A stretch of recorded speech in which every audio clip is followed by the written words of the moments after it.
श्री महालक्ष्मी नमः। स्वागत है आप सभी का मेरे महाकाल एस्ट्रोलॉजर यूट्यूब चैनल पर। दोस्तों, सूर्यास्त के बाद भूल कर के भी 5 काम नहीं करने चाहिए, नहीं तो घर में गरीबी आ जाती है और घर में अनेक प्रकार की परेशानियां आना शुरू हो जाती हैं। वास्तु शास्त्र के अनुसार सूर्यास्त के बाद कुछ ऐसे काम हैं जिन्हें उस दौरान कभी नहीं करना चाहिए।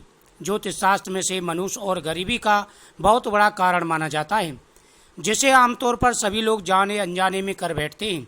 अगर आप भी आगे से इस बात का ध्यान रखेंगे, सूर्यास्त के बाद किन किन कामों को कतई नहीं करना चाहिए, तो माता रानी महालक्ष्मी आपसे जल्दी ही प्रसन्न होंगी और आपके घर में कभी भी धन की कमी नहीं रहेगी। दोस्तों, नंबर 1, सूर्यास्त के समय बिस्तर पकड़कर अर्थात पलंग पर नहीं बैठना चाहिए। इसे घर में मृत्यु का शोक माना जाता है। सूर्यास्त के समय घर में रोना नहीं चाहिए, इसे भी मृत्यु का कारक माना जाता है। और वही सूर्यास्त के समय घर में रखी हुई दही भूल से भी किसी को नहीं देनी चाहिए, क्योंकि दही को शुक्र ग्रह से संबंधित माना जाता है। साथ ही शुक्र ग्रह धन वैभव का प्रदाता माना गया है। सूर्यास्त के समय या सूर्यास्त के बाद दही किसी को देने से सुख समृद्धि में कमी आती है, ऐश्वर्य समाप्त हो जाता है। ऐसे में सूर्यास्त के समय घर पर अगर कोई इन चीजों को मांगने आए तो आपको नहीं देना चाहिए। दोस्तों, नंबर 2, जब सूर्यास्त हो रहा हो तो उस दौरान भूल से भी सोना नहीं चाहिए और ना ही भोजन करना चाहिए। अगर आप ऐसा करते हैं तो इससे स्वास्थ्य की हानि होती है। साथ ही साथ ऐसा माना जाता है कि जीवन में धन की कमी पैदा हो जाती है, क्योंकि जो व्यक्ति सूर्यास्त के दौरान सोता रहता है उसका भाग्य भी उसी के साथ सो जाता है, और वही सूर्यास्त के समय कर्ज लेने वाला कर्ज में दबता रहता है। इसलिए इस बात का विशेष रूप से ध्यान रखना चाहिए। दोस्तों, नंबर 3, सूरज डूबने के पश्चात अगर आपको अपने घर में झाड़ू पोंछा करने की आदत है तो आप इस आदत को तुरंत छोड़ दें और झाड़ू सूरज डूबने से पहले ही लगा लें, क्योंकि सूरज डूबने के बाद ऐसा करने से धन वैभव का नुकसान होता है। ऐसा माना जाता है कि सूरज डूबने के बाद ऐसा करने से माता लक्ष्मी आपके घर से हमेशा हमेशा के लिए चली जाती हैं और आपके घर में दरिद्रता का वास हो जाता है।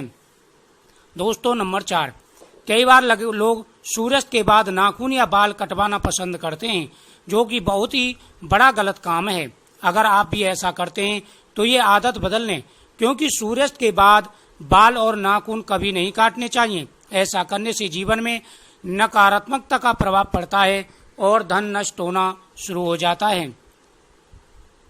धन अभाव के साथ अन्य समस्याओं का सामना भी आपको करना पड़ सकता है।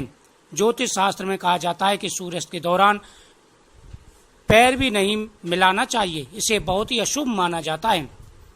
दोस्तों, नंबर 5, सूरज डूबने के बाद तुलसी के पत्ते नहीं छूने चाहिए और ना ही तुलसी के पौधे में जल अर्पण करना चाहिए। शास्त्रों के अनुसार सूरज डूबने के बाद पूजा पाठ करना चाहिए, यह बहुत ही शुभ माना गया है। यानी घर में दिया जलाना चाहिए, घी का दीपक जहाँ अंधेरा हो वहां पर जलाना चाहिए, माता लक्ष्मी जी के सामने दीपक जलाना चाहिए। दोस्तों, सूर्यास्त के बाद जितनी पूजा पाठ करते हैं घर में सुख समृद्धि आती है, ग्रस्त जीवन में खुशियां आती हैं। इस बात का हमेशा ध्यान रखना चाहिए। जो ये 5 कार्य बताए हैं, इन 5 कार्यों को सूर्यास्त के बाद भूल से भी नहीं करना चाहिए। जिन लोगों की ये आदत है वह अपनी आदत अभी से बदल दें, नहीं तो आपको कई प्रकार की परेशानियों का सामना करना पड़ सकता है। गरीबी तो आएगी, साथ ही स्वास्थ्य में भी परेशानी आ सकती हैं। घर में लड़ाई झगड़े अनेक प्रकार की परेशानी आ जाती हैं। यह देखने में छोटी सी बात होती है, लेकिन वास्तु शास्त्र के हिसाब से, ज्योतिष शास्त्र के हिसाब से यह बहुत ही बड़ी गलती होती है। मुझे उम्मीद है आपको जानकारी अच्छी लगी होगी। वीडियो को शेयर करें, चैनल को सब्सक्राइब करें। जय माता दी।